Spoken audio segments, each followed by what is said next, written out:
নাকি কোথায় যাচ্ছি সেটা দেখার জন্য? প্রিভিউ যে লোগোটি দেখলেন এই ধরনের লোগো বর্তমান অধিকাংশ ভিডিওতে ইউজ করা হচ্ছে।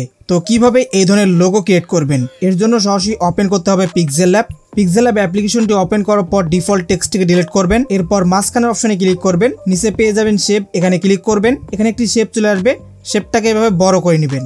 নিচে দেখতে পারবেন রিডিউস আছে, এটাকে জাস্ট হালকা এভাবে বাড়িয়ে নেবেন।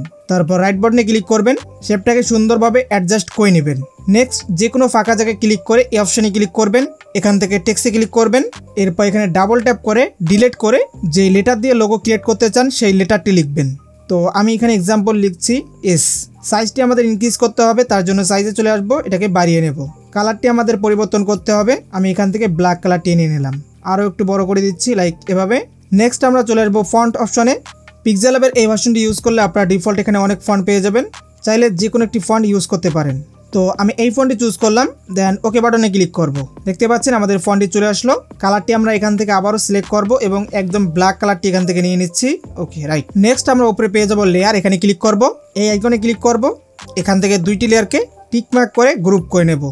গ্রুপ করার পর আমরা এটাকে সিলেক্ট করে মাঝখানে অপশনে ক্লিক করব, চলে আসবো এই সাইডে। এখানে একটি অপশন দেখতে পারবেন ইরেজ কালার, এটাকে এনেবল করে দিবেন।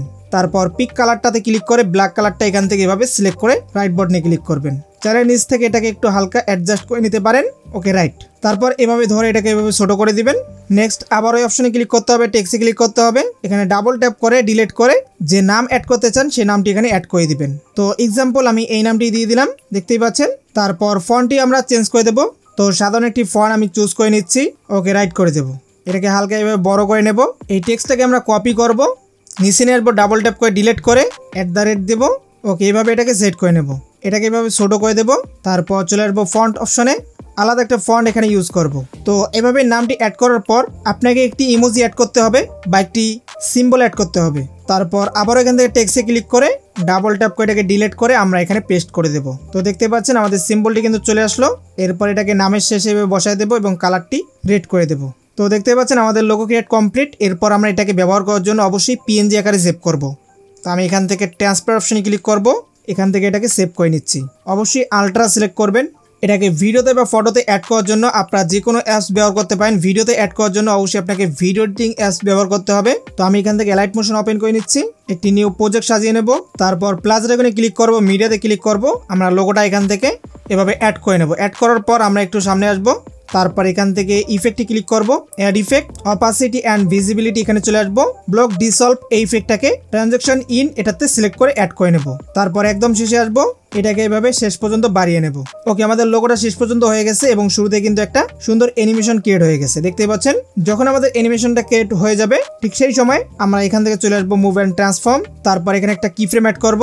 এরপর একটু সামনে আসবো, এখান থেকে এটাকে মুভ করে উপরের দিকে নিয়ে যাব, দেখতেই পাচ্ছেন।